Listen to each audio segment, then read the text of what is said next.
तो अपन गुड़िया electric dipole की बात कर रहे हैं। ये बेटा बात करें इलेक्ट्रिक डाइपोल होता क्या है। तो देखो गुड़िया इलेक्ट्रिक मतलब होता है चार्ज और डाइपोल मतलब क्या होता है बेटा टू ऑपोजिट। डाई मतलब दो और पोल मतलब ऑपोजिट गुड़िया बात करें। ठीक है, तो दो ऑपोजिट चार्ज का बेटा जो पेयर कपल सिस्टम होता है ना उसको अपन बोलते हैं इलेक्ट्रिक डाइपोल। इलेक्ट्रिक डाइपोल क्या होता है बेटा? इलेक्ट्रिक डाइपोल एक सिस्टम है किसका बेटा बात करें, दो इक्वल और ऑपोजिट चार्ज का। मैंने दो चार्ज लिए क्यों क्यों पूरे बात कर वैल्यू, अगर ये 5 है तो ये 5 है, बस ये माइनस है ये प्लस है। ठीक है, जहां पे दोनों चार्जेस बेटा बात करें किसी स्मॉल डिस्टेंस से सेपरेटेड है और दोनों चार्ज के बीच की दूरी को अपन ने क्या कंसीडर किया गुड़िया, 2l। क्या माना बेटा 2l। और ये इलेक्ट्रिक डाइपोल के बीच का कोई सेंटर है। ठीक है, सेंटर है। तो अपन ने क्या बोले बेटा बात करें कि electric dipole is a system of पूरे बात करें क्या, two equal and opposite charges and बेटा बात करें जल्दी बोलो, where both are separated by a small distance is called electric dipole।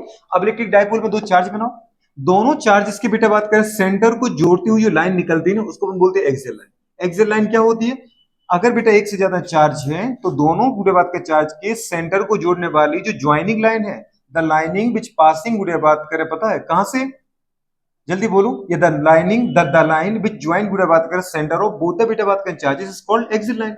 वो लाइन बेटा बात करें दोनों चार्ज के सेंटर से गुजर रही है, सेंटर से यदि पास हो रही है, सेंटर को जोड़ रही है, उसको अपन क्या बोलते हैं एक्सियल लाइन। अब मैंने कहा बेटा बात करें इस लाइन के अगर अपन देखें किसी भी पॉइंट पर अगर कोई अननोन चार्ज रखें तो उसको अपन क्या बोलते हैं एक्सियल पॉइंट। क्या बोलते हैं एक्सियल, चाहे इस तरफ रखो बेटा चाहे इस तरफ रखो।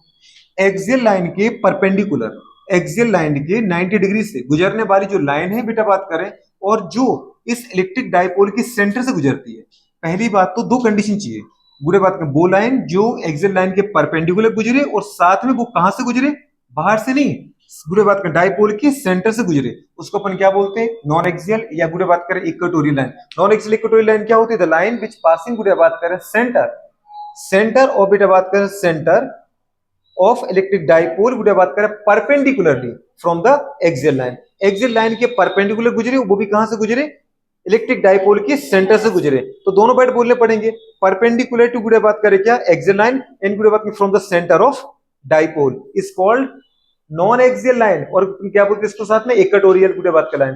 तो इस नॉन एक्सियल या इक्वेटोरियल लाइन के किसी भी पॉइंट पे अगर कोई अननोन चार्ज रखें तो उसको पॉइंट को अपन क्या बोलेंगे, इक्वेटोरियल पॉइंट। क्या बोलते हैं इक्वेटोरियल पॉइंट।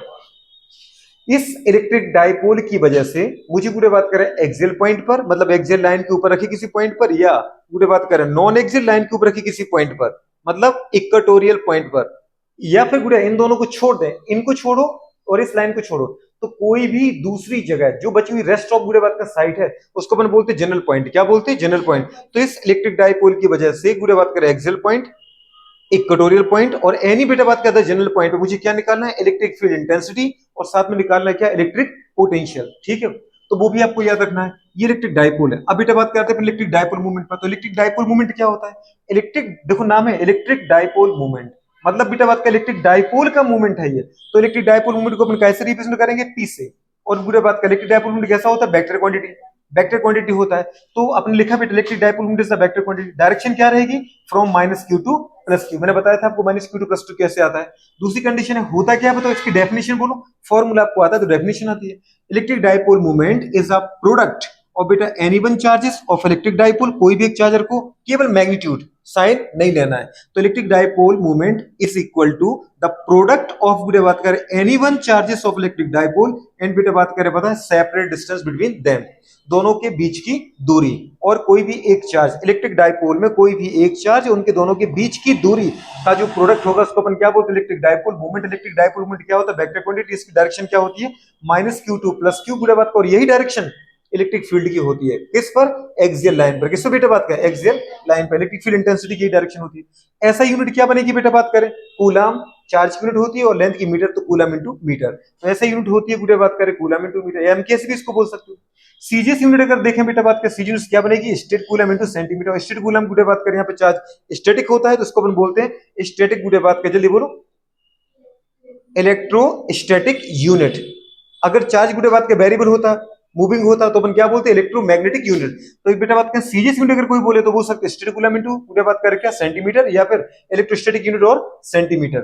ठीक है, इनटू सेंटीमीटर बोलते हैं, ये इनटू है बेटा बात करें। अच्छा दूसरा अपन ने बोला बेटा एक्सपेरिमेंटल यूनिट। तो एक्सपेरिमेंटल यूनिट कौन सी होती है, डेब आए। अब बेटा बात करें एक्सपेरिमेंटल यूनिट, ऐसे यूनिट में रिलेशन देखते तो 1 डेवाइस इक्वल्स टू क्या होता है 3.3 into 10 की पावर -30 कूलम इनटू मीटर। ठीक है, दूसरा बेटा बात करें 1 debye equals to how many ESU centimetre होता है, तो अपन को पता है 1 डेवाइस इक्वल्स टू 10 की पावर -18 इलेक्ट्रोस्टैटिक यूनिट और सेंटीमीटर। आ जाएगी नहीं आ जाएगा? तो ये गुड़े बात करें एक्सपेरिमेंटल और सीजीएच में रिलेशन है, ये एक्सपेरिमेंटल और बेटा बात करें एसआई में रिलेशन है। अच्छा, दूसरी कंडीशन आती है बेटा बात करें कि जो ये रिलेशन आता है कि 10 की -18 कहां से आता है, तो ऊपर ने कहा था कि बेटा बात का डेफिनेशन का देना पड़ेगा कि अगर कोई भी चार्ज, अगर दोनों चार्जेस की वैल्यू -10 की पावर बेटा बात का -10 ESU इलेक्ट्रोस्टैटिक यूनिट हो और दोनों चार्जेस बेटा बात करें अगर 1 एंगस्ट्रॉम की डिस्टेंस से मतलब 10 की पावर -8 सेंटीमीटर से सेपरेट हो, तो इनका जो बेटा बात का डायपोल मोमेंट होगा वो कितना होगा 10 की पावर -18 ESU सेंटीमीटर होगा। नेक्स्ट आपने लिखा बेटा डायमेंशन फॉर्मूला, मुझे डायमेंशन फॉर्मूला चाहिए तो निकल जाएगा ना। गुडे डायमेंशन फॉर्मूले में गुडे बात का पी डिपेंड करता है क्यू और एल पर। अच्छा, क्यू की यूनिट क्या होती है? क्यू क्या होता है बेटा बात करें बताओ? चार्ज। और चार्ज क्या होता है बेटा बात के प्रोडक्ट ऑफ टाइम और करंट। तो करंट की यूनिट क्या होती है? एम्पियर। और टाइम की यूनिट गुडे बात करें टाइम का डायमेंशन फॉर्मूला टी होती है। ठीक है, एम्पियर का ए लिख दिया, टाइम का टी लिख दिया, एल का बेटा बात करें एल लिख दिया लेंथ का। तो हमारे पास डायमेंशन फॉर्मूला कितना आ गया? ए टी एल, मतलब A1 T1 L1। मास है नहीं तो M0 लिख दो, तो अपन लिखा M0 L1 T1 A1 या सीधे को LT है। ये इसका डायमेंशन फॉर्मूला है, प्लीज याद रखना। ठीक है, इस तरीके से। फिर मैंने आपको एक क्वेश्चन दिया, क्वेश्चन ये दिया कि गुडे बात करें कोई हमारे पास इक्विलैटरल ट्रायंगल है, उस ट्रायंगल की गुडे बात क्या पता है कॉर्नर पर हमने 3 चार्जेस को रखा, जहां गुडे बात के 2 कोनों पे प्लस क्यू चार्ज को रखा, और बेटा जो थर्ड हमारे पास रिमेनिंग जो कॉर्नर है उस पर कितना रखा? -2 क्यू को। फिर पूछा कि इस बेटा बात करें और इनकी जो डिस्टेंस है गुडे बात करें पता है कौन सी एज लेंथ जिसको अपन बोलते हैं दो चार्ज के बीच की एज लेंथ, दो चार्ज के बीच की दूरी, तो वो कितनी है बेटा? एल है। वो क्या है? एल है। एल एल एल, इसलिए अपन ने बोला इक्विलैटरल ट्रायंगल। तो अगर इक्विलैटरल ट्रायंगल होगा तो हर एक एंगल की गुडे बात करें पता है जो वैल्यू होगी वो कितनी आएगी? 60 टोटल 360 हो जाएगा, सॉरी 180 हो जाएगा। पूरे बात करें वो अपन को 360 रटा हुआ अभी हाइब्रिडेशन पढ़ रहे थे ना, 360/2 360/3। तो ये अगर मैं पूछूं बेटा बात करें इफ 3 चार्जेस गुडे बात करें plus Q and minus Q respectively are present और एट गुडे बात करें corner of equilateral triangle where the बेटा बात का लेंथ ऑफ ट्रायंगल इज गुडे बात करें L, then find out net बेटा बात का electric dipole movement of the system. तो इस सिस्टम का गुडे बात करें इलेक्ट्रिक डायपोल मूवमेंट क्या होगा? तो आपने क्या बोला? अगर -2 क्यू है तो फिर इसको बेटा सेपरेट करो, -क्यू इस -क्यू के प्लस क्यू के साथ, तब तो जो बनेगा एक इलेक्ट्रिक डायपोल। और ये गुडे बात का -क्यू इस प्लस क्यू के साथ, तो एक दूसरा क्या बना हमारे पास? दूसरा बेटा इलेक्ट्रिक डायपोल। देखो इसको माइनस को अपने सेपरेट किया ना, -क्यू एक इलेक्ट्रिक डायपोल दूसरा इलेक्ट्रिक डायपोल। गुडे बात को दोनों के बीच में एंगल कितना आ रहा? 60 डिग्री। दोनों के गुडे बात के बीच की दूरी कितनी है बताओ बेटा बात करें? सॉरी, दोनों चार्जेस के बीच की दूरी मतलब एक गुडे बात का डायपोल की लेंथ कितनी आ रही है बेटा बात करें? एल। दूसरी इलेक्ट्रिक डायपोल की लेंथ कितनी आ रही है? एल। तो दो इलेक्ट्रिक डायपोल रियल में यहां बन रहे हैं, तो दोनों का गुडे बात का रिजल्टेंट इलेक्ट्रिक डायपोल मुझे चाहिए था, तो कितना आएगा बेटा बात करें? उठा के देखो, हमने कहा गुडे बात करें कि ये -क्यू है प्लस क्यू, तो इस सिस्टम का बेटा बात का जो इलेक्ट्रिक डायपोल मूवमेंट की डायरेक्शन आएगी वो कहां है कि -क्यू से प्लस क्यू, मतलब इस डायरेक्शन में जा रहा है एक इलेक्ट्रिक डायपोल। और दूसरा इलेक्ट्रिक डायपोल गुडे बात कर पता है जिसका डायपोल मूवमेंट मुझे चाहिए, इस इलेक्ट्रिक डायपोल का डायपोल मूवमेंट है वो गुडे बात किस डायरेक्शन में जाएगा। और दोनों बेटा इलेक्ट्रिक डायपोल मूवमेंट की गुडे बात करें किस डिस्टेंस से सेपरेट है बेटा बात करें? एंगुलर डिस्टेंस 60 डिग्री से, एंगुलर डिस्टेंस 60 डिग्री से। तो दो इलेक्ट्रिक डायपोल आ गए बेटा बात का डायपोल मूवमेंट आ गया, एक इलेक्ट्रिक डायपोल मूवमेंट P1 दूसरा इलेक्ट्रिक डायपोल P2। इसको मैंने P1 कहा, इसको P2 कहा, पर दोनों की वैल्यू तो सिमिलर है। क्यों? क्योंकि गुडे बात का इलेक्ट्रिक डायपोल मूवमेंट क्या होता है? कोई भी एक चार्ज, ये भी क्यू ये भी क्यू, तो क्यू उठा के रख दिया। हाँ, और दोनों के बीच की दूरी एल एल आ गया। वैसे बेटा दूसरा भी है, कोई गुडे बात करें किसी भी दोनों चार्ज में से कोई भी एक चार्ज है तो क्यू, तो अपने बेटा क्यू रखा, और दोनों के बीच की दूरी है गुडे बात में वही एल, तो एल आ गया। मतलब P1 और P2 क्या है? बराबर है। तो अगर दो सिमिलर फोर्सेस बेटा बात में 60 डिग्री पे लगते हैं तो उनका रिजल्टेंट कितना आता है? याद है? इस फॉर्मूले से अपन निकाला था, एफ नेट गुडे बात का 2f cos θ/2। तो 2f गुडे बात कर 2 तो नंबर है, f क्या है? एनी1 गुडे बात कर फोर्सेस।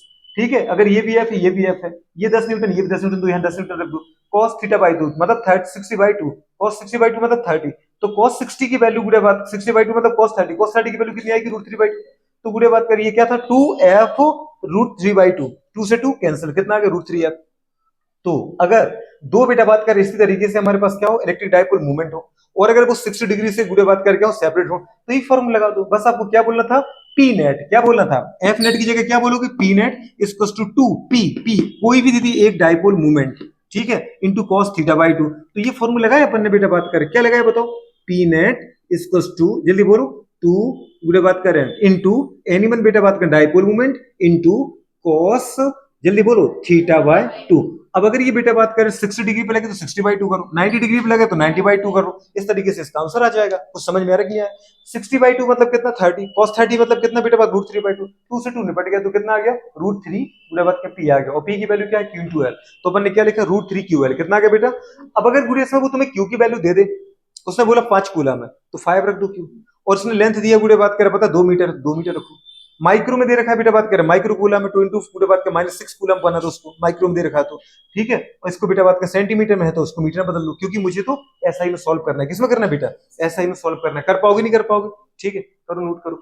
अब अपन बेटा बात करें क्या देखते हैं? इलेक्ट्रिक डाइपोल मूवमेंट की वजह से इलेक्ट्रिक पोटेंशियल।